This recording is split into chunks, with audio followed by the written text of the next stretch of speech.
Pode bater, é um prazer.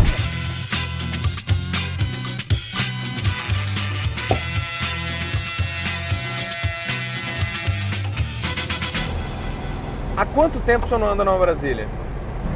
Olha, tem mais de 30 anos. Já teve Brasília? Não, meu irmão já. Era um carrão.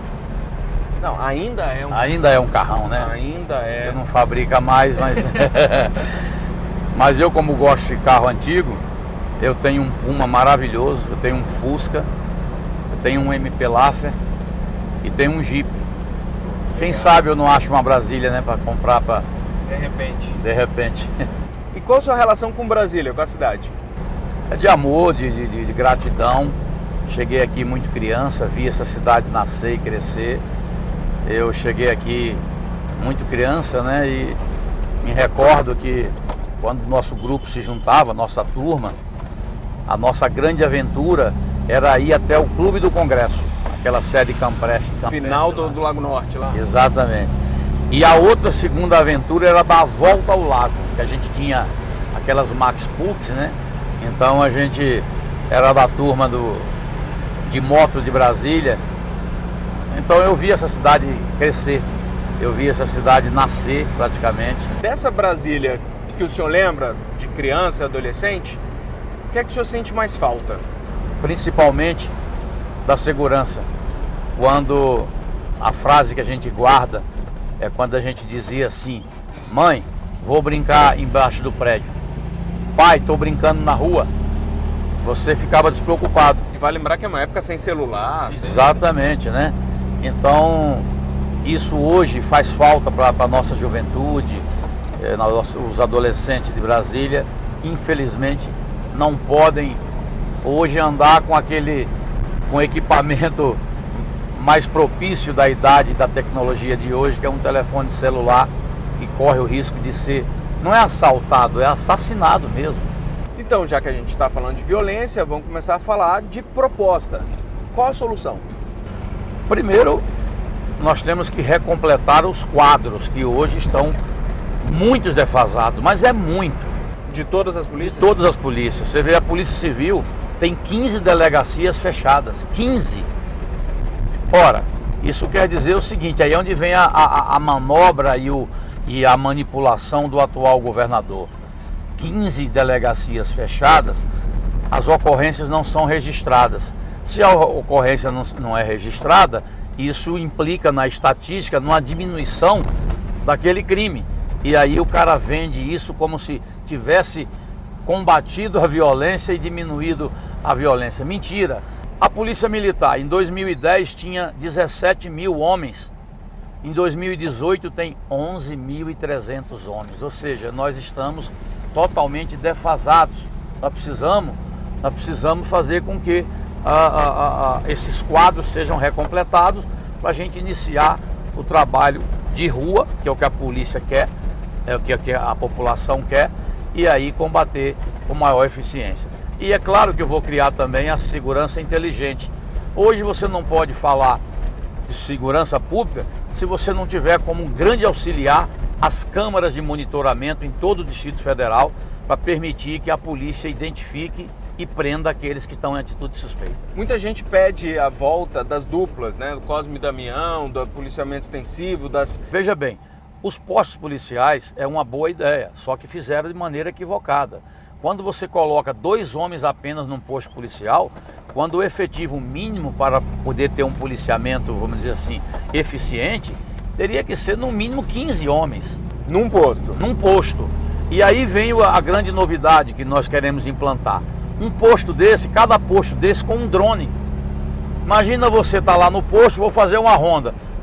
Bota o drone lá, faz uma ronda nas adjacências, e se você vê que as imagens são muito nítidas, são muito claras, se você perceber alguém em atitude suspeita, você manda a viatura lá. Tem dinheiro para isso? 9 mil reais custa um drone, gente. Outra coisa, você não pode falar em monitoramento e você não ter o equipamento primordial, que é o reconhecimento facial.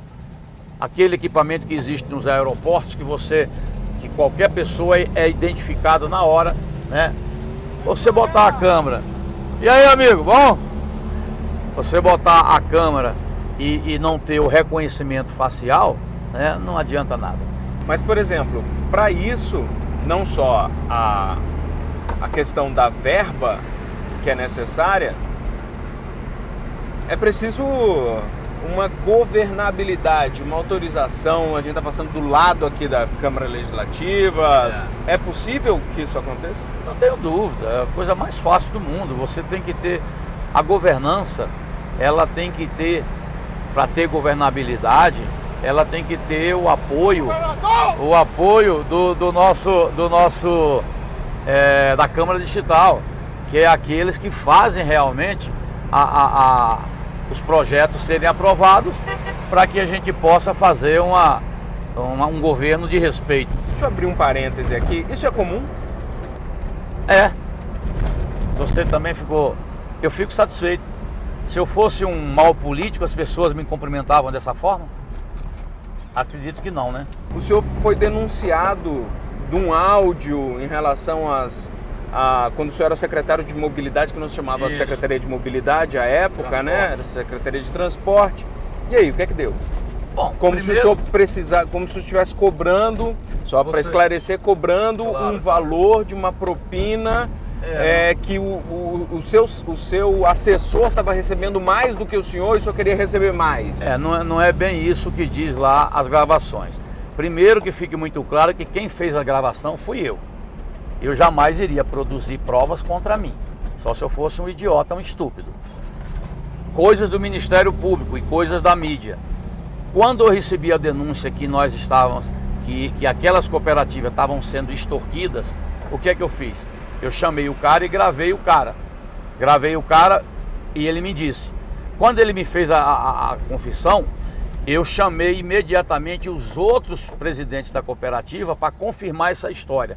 E eles confirmaram. E aí é quando eu digo a frase que, fora do contexto, mostra mais ou menos isso que você falou. Mas veja bem, a frase é o seguinte, eu digo, olha, eu aqui trabalhando que nem um babaca e o adjunto querendo ganhar mais do que o secretário. Eu estou falando de salário. Agora, é claro que nessas investigações feitas pelo Ministério Público, que quem investiga é polícia que sabe investigar. Nas investigações feitas pelo Ministério Público, não tem absolutamente nenhuma prova, nada, que me vincule à questão dessa propina. Ao contrário, quando eu tomei conhecimento dessas propinas, do pagamento dessas propinas, eu imediatamente tomei as medidas cabíveis. Eu gravei o pessoal para exatamente mostrar para a pessoa que nomeou aquele meu adjunto que eu tinha que tirar aquele camarada. Foi isso que aconteceu. Agora, uma frase fora do contexto, vou lhe falar o que eu quero dizer. Se nós dois estivermos sendo investigados e aí você passar para lá bem assim, olha, estou passando aí para te deixar aquela sua encomenda. Aquela encomenda passa a ser droga, dinheiro, arma, qualquer coisa que o Ministério Público, no bojo das suas investigações, querem colocar. Eu tive chance de talvez me envolver com os empresários de ônibus, que ali sim tem dinheiro. Eu ia me envolver com cooperativa, que eu tinha acabado de tirar das ruas 3.400 vans, só na cabeça de quem não tem o que pensar. Então é evidente que a notícia é ruim, isso me incomoda, mas você vai ver que daqui a mais um tempo isso vai ser arquivado. Porque já tem 11 anos e não conseguiram chegar a nenhuma prova. Então eu não tenho nenhum receio. Nas suas mídias sociais, o senhor fez uma declaração, uma fake news em relação à vereadora Marielle. Fui eu que fiz aquela postagem em virtude de uma postagem que eu tinha acabado de receber do comandante de um batalhão da Polícia Militar lá do Rio de Janeiro. Eu não tinha como questionar aquela informação. Eu identifiquei aquela fonte como idônea, porque não sei se você recorda, o pessoal estava atacando muito a Polícia Militar. Estava insinuando que quem tinha matado a Marielle Franco teria sido a PM. E aí me chega esse post. O que é que eu fiz? Imediatamente eu repiquei, né? Mais numa ação de defesa da Polícia Militar do Rio de Janeiro, que é uma polícia que está sendo assassinado policiais quase que um por dia. Então eu fiz mais na base de uma reação e uma defesa. Quando eu vi que se tratava de um fake, eu na mesma hora retirei o pôster. Agora, é claro que os ataques que vêm por parte do pessoal do PSOL, por parte do pessoal do PT, são muito mais virulentos do que a minha postagem. Voltando à questão das propostas, existe uma corrente, né, de parte da população de que a nossa Câmara Legislativa é inútil, cara, e com mais da metade das propostas sendo suspensas por serem inconstitucionais. Isso poderia ser resolvido com a CCJ, que é a Comissão de Constituição e Justiça, fazendo o seu trabalho com base na Constituição. Tão fácil de resolver, né? Na Câmara Federal, você não vê projetos inconstitucionais, porque a CCJ não permite que seja aprovado. A Câmara Distrital poderia adotar essa postura. Lamentavelmente não fazem isso, e aí gera esse descrédito e esse desgaste que você fala. Mas o senhor acha que ela é necessária? Eu acho que sim, porque é uma representatividade. Nós não temos vereadores, nós não temos aqui prefeitos. A única voz que pode falar pelo povo é o deputado distrital. Agora, também é culpa da população quando escolhe alguém que não serve para nada. Você tem que escolher bem os seus representantes. A representatividade política, ela é importante. Não é porque nós estamos vivendo um momento muito difícil dos políticos, né? Que todo político se enquadra como ladrão, né? Que nós vamos dizer que essa classe é indispensável. É dispensável, perdão. Eu lhe pergunto, a política, ela tem que existir. Tudo que você faz na vida tem política. Tudo que você faz na vida tem política. Agora, a boa política. Eu não gosto é da politicagem. Então, a Câmara Distrital, no meu entender, precisa fazer alguns reajustes com relação a essa questão dos projetos inconstitucionais, mas eu defendo que o povo escolha melhor para não se arrepender depois. Usando as suas próprias palavras, o senhor não gosta da politicagem, é o povo que tem que escolher. Como é que vão ser feitas as indicações para os administradores das cidades, das regiões administrativas aqui do DF? Por que eu falo isso? Porque é um grande cabidão também de emprego enorme, cargos comissionados, é caro, o DF é pequeno, né? Apesar de ter 3 milhões de habitantes juntando com o entorno, é pequeno. E aí? Como solucionar para que não seja politicagem, para que o povo se sinta representado? Porque a gente tem inúmeros casos de administradores regionais de que não moram na cidade, que não conhecem a cidade, eles são necessários. Eu prefiro defender a lista tríplice da própria cidade, com a escolha do governador. Essa tal de a eleição direta, isso é uma piada que o governador atual inventou. Imagina você, eu sou oposição ao governo atual, mas eu fui o mais votado de Brasília. Eu poderia eleger, então, eu fui mais votado em 17 cidades satélites. 17. Eu poderia muito bem, então, ter 17 administradores que iriam se voltar contra o governador. Isso não dá certo. Se a administração não tem independência administrativa e funcional, que eu acho um grande erro, eu quero dar pelo menos um recurso, botar lá um dinheiro para que o administrador conserte a calçada, tape um buraco de forma emergencial. Sem precisar pedir bênção. Sem precisar ficar pedindo bênção todo dia ao governador. Eu preciso tapar um buraquinho, mas eu preciso de dinheiro. Você tem que botar, como fizeram com as escolas, destinar uma verba para os diretores para que ele possa trocar uma torneira, fazer pequenos reparos. Eu não vejo nenhuma dificuldade disso, né? Agora, nós temos que ter esta lista tríplice, exigindo que o cara seja morador da cidade, porque é quem conhece as cidades. O senhor falou em educação, o senhor como militar, o senhor defende a militarização das escolas públicas? Vamos pegar umas 4 escolas públicas de Brasília, em várias localidades, Celândia, Recanto da Zema, onde nós já temos um levantamento em que os índices do IDEB são baixíssimos, e vamos colocar administração militar, para mostrar claramente que os valores precisam ser cultuados. Você vai ver que o exemplo de Goiás deve ser seguido. Goiás, por exemplo, as escolas militares que antes tinham resultados pífios, hoje os melhores resultados estão nas escolas militares. Não estou querendo dizer com isso que nós vamos tornar todo mundo militar, não. Vamos fazer um teste com 5 escolas, né, para ver se vai dar certo realmente. Se der certo, a gente pode pensar num aumento gradativo da coisa, mas jamais com o viés de transformar o ensino público num grande ensino militar, nada a ver.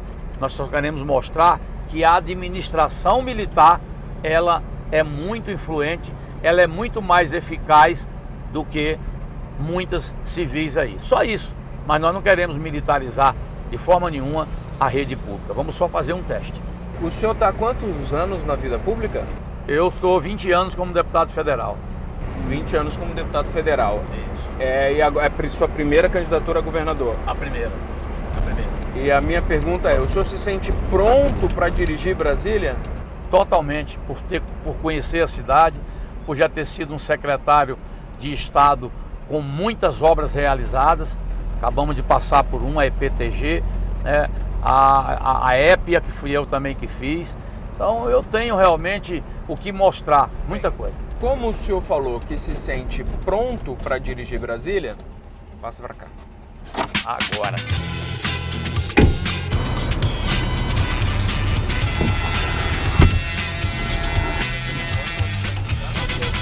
Não vai deixar morrer, hein? Não, aqui... Não vai deixar a Brasília morrer, hein? De jeito nenhum, ao contrário. Essa Brasília vai andar, rapaz. Então, tem Rapaz, eu tenho ciúme desse carro, cuidado aí. Fique tranquilo, eu adoro dirigir esses carros. Tem uma questão em Brasília que parece que nunca resolve, que é a questão das regularizações. A gente vive hoje, por exemplo, Vicente Pires. Gostei de dirigir, podemos andar mais um pouquinho, né? Podemos. Que Vicente Pires parece que a cidade inteira foi construída em cima de uma reserva, de uma nascente, e que ela tá toda irregular. Mas chegou onde tá, tem 200 mil habitantes, a cidade inteira. Não tem como tirar. E aí? Não tem como tirar. E não só Vicente Pires, você tem irregularidades, né? Os condomínios hoje são uma realidade em toda Brasília. O que é que eu vou fazer? Beira do lago. Com base na Lei 13.465, que permite a regularização das terras de todo o Brasil, nós vamos realmente fazer com que vamos regularizar e legalizar essas terras. Os condomínios de Brasília hoje são realidades, não tem como você retirar, derrubar mais aquilo lá. Eu já anunciei e vou anunciar de novo, nós vamos acabar com a AGFIS, com esse superpoder dela. Não pode continuar dessa forma. A AGFIS hoje, ela faz um mal danado ao trabalhador que tem o sonho de ter sua casa própria, e quando constrói sua casa, o governo deixa construir, depois ela vem e passa o trator em cima. Mas e aí, como é que soluciona? Por exemplo... Prevenção. Você tem que botar os fiscais a atuar como prevenção. Mas precisa de algo que regule. Se a AGFIS cai, é o que? Uma secretaria? Não, os fiscais da AGFIS vão continuar existindo e serão valorizados. Agora é o seguinte, nós vamos colocar os fiscais, trazê-los de volta para a administração regional, que é ali que quem conhece a cidade é o administrador. Eles vão continuar trabalhando lá, na administração, fazendo o papel de fiscalização, tá?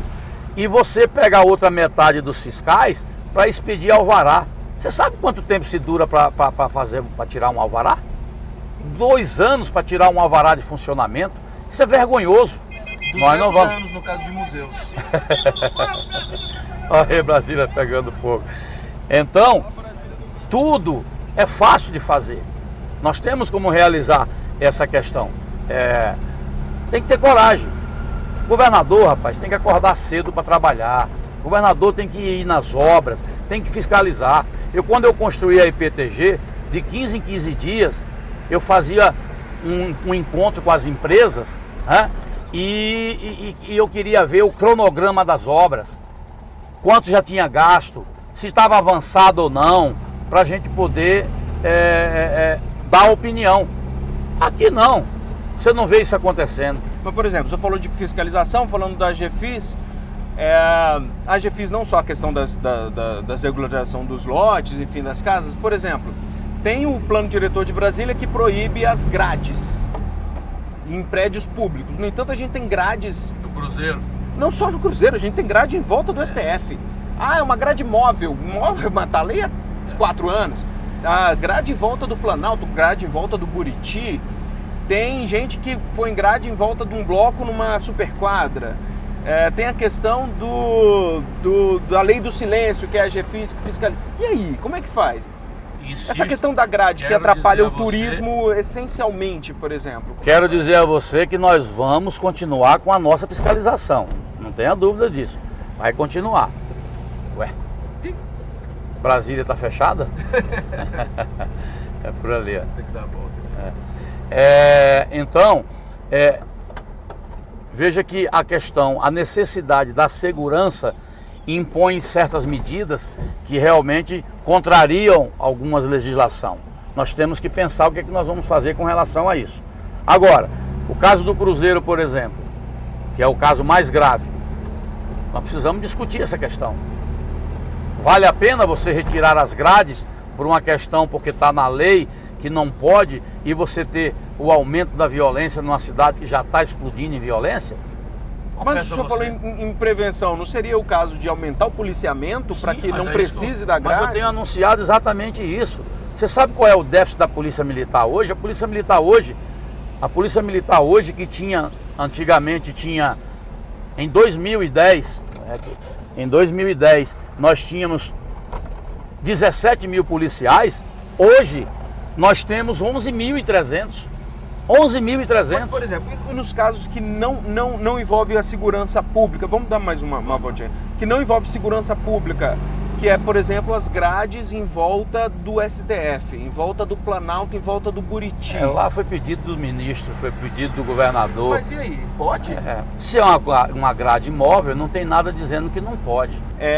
A cultura do DF tem sofrido, talvez, grandes golpes, principalmente com a lei do silêncio e Teatro Nacional fechado, Museu de Brasília fechado, teve o caso do incêndio do museu no Rio de Janeiro ainda há pouco, e a gente tem os nossos monumentos culturais aqui que estão fechados e que estão correndo esse risco, né? Tem um museu ali perto da Concha Acústica que está fechado também há 200 anos, tem o Teatro Nacional outros 200 anos, e aí? Precisamos retomar primeiro o calendário da cultura, precisamos retomar datas festivas, eventos culturais precisam ser revitalizados. Esses pontos, como o Teatro Nacional, o Museu da Arte, precisa urgentemente ser devolvido à população. Nós temos que fazer isso, nós temos que ter um certo cuidado. País sem memória é um país sem cultura. Você veja que o trágico incêndio lá do Museu do Rio de Janeiro acabou com a memória do nosso país. Por que não houve uma prevenção? Por que não se colocou ali uma coisa que evitasse? Era possível fazer? Era. Por que não fizeram? Negligência. Não se dá valor a certas coisas, né? E que na verdade só dá valor quando perde. Então eu quero também, com relação à cultura, trazer de volta as nossas coisas, nossos calendários, como uma festa dos estados. Nós temos aí várias coisas, como festa do morango. Enfim, vários eventos culturais do nosso Distrito Federal que precisam estar revitalizados para que a gente tenha a nossa cultura de volta no patamar que ela merece. E realmente, para a gente finalizar, a pergunta mais importante de todas, que eu tenho certeza que vai ajudar muita gente a definir o voto. Candidato, qual sua série e sua banda favorita? A minha série favorita é a... Falar em inglês me complica, que é a House of Cards, né? House of Cards. E a banda eu ainda fico com Legião Urbana. Tá certo. Antiga, né? Gostou de dirigir Brasília? Adorei. Pegou o gostinho? Peguei o gostinho. E você viu que tem que dirigir com muito cuidado, né? Muito cuidado. É um carro bom. A Brasília é fantástica. Se o senhor for eleito, o senhor volta aqui? Com certeza. Faremos uma viagem maior, mais longa, e aí você vai ver que eu sei cuidar bem de uma Brasília. Pode ter certeza disso. Legal, obrigado.